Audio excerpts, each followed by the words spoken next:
Hello and welcome to Clearview News Desk. We are reaching you live from Nigeria's capital city, Abuja. I am Gloria Atta with these and more. Welcome. The Super Eagles of Nigeria are up against Angola in a 2023 Africa Cup of Nations quarterfinal game, aiming to reach the semis of the competition for the first time in 5 years. To this end, the Nigeria Football Federation (NFF) has given the Super Eagles coach a semi-final target in this AFCON for his contract to be renewed. Already, Nigeria's Senate President Godswill Akpabio, Deputy Speaker Benjamin Kalu, and some senators arrived at Abidjan to support Nigeria in the quarter-final match against Angola at the ongoing Africa Cup of Nations. Former presidential candidate of the Labour Party and former governor of Anambra State, Peter Obi, and Dr. Valentine Ozigbo are also in Abidjan to support the Super Eagles and give them the needed moral support. Justice Chukwujeku Anike of the Federal High Court sitting in Ikoyi, Lagos, has convicted and sentenced an actress, Oluwadarasimi Omosheyin, to 6 months imprisonment for spraying and stepping on the new naira notes at a social event in Lagos. She was first arraigned on February 13, 2023 by the Lagos Zonal Command of the Economic and Financial Crimes Commission (EFCC) on 2-count charges, to which she pleaded not guilty.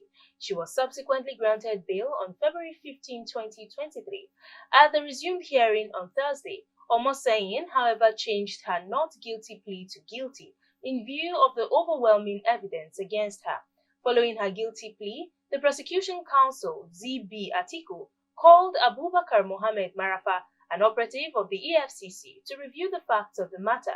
Marafa recalled that the defendant was arrested by officers of the Independent Corrupt Practices and Other Related Offences Commission (ICPC) on February 1, 2023, and was handed over to the Commission on February 2, 2023 for further investigation.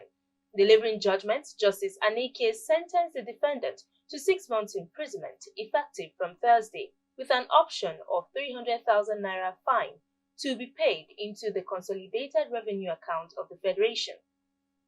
Omoseyin bagged her imprisonment when she was arrested by operatives of the ICPC along Awolowo Road, Ikoyi, Lagos, after the video of her spraying and stepping on the newly redesigned naira notes at a party surfaced online.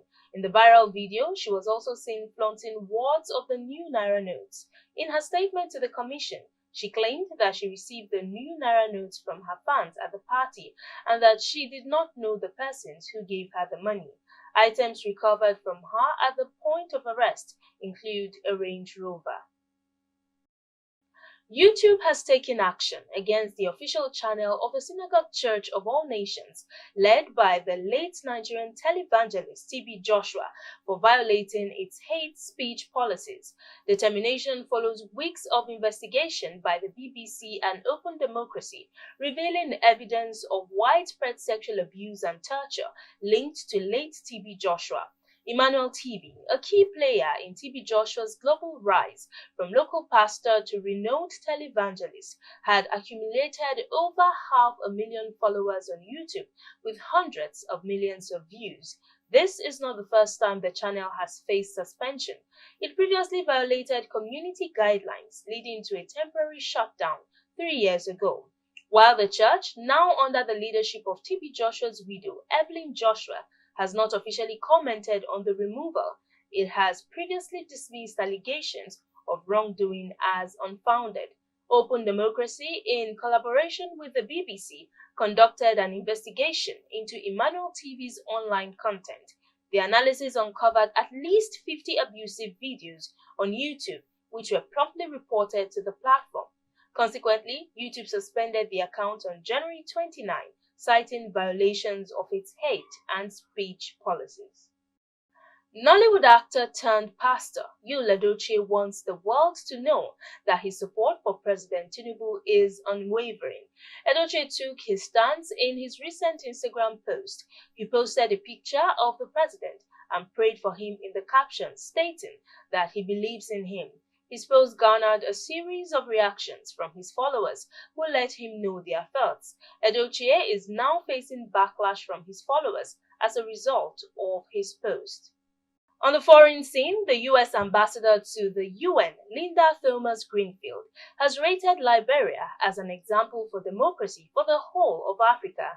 Following her recent visit to the region, she told journalists in New York that with the second post-Civil War democratic transition and a sitting president gracefully accepting defeat, Liberia is truly an example for not just West Africa, but the entire continent of Africa. Her comments follow a spate of coups in the region, which some have equated to a lack of faith in democracy in the region. President Joseph Boakai was sworn in at the beginning of last week after he defeated football icon turned president George Weah by a slight margin. Ambassador Greenfield attended the ceremony on President Joe Biden's behalf. She reassured Liberia of the US's unflinching commitment to supporting the country's development. You can follow up on latest events and happenings around you via our social media platforms on Facebook, Instagram, and YouTube at Akpabio News Desk or via our handle on X, formerly known as Twitter, at Akpabio.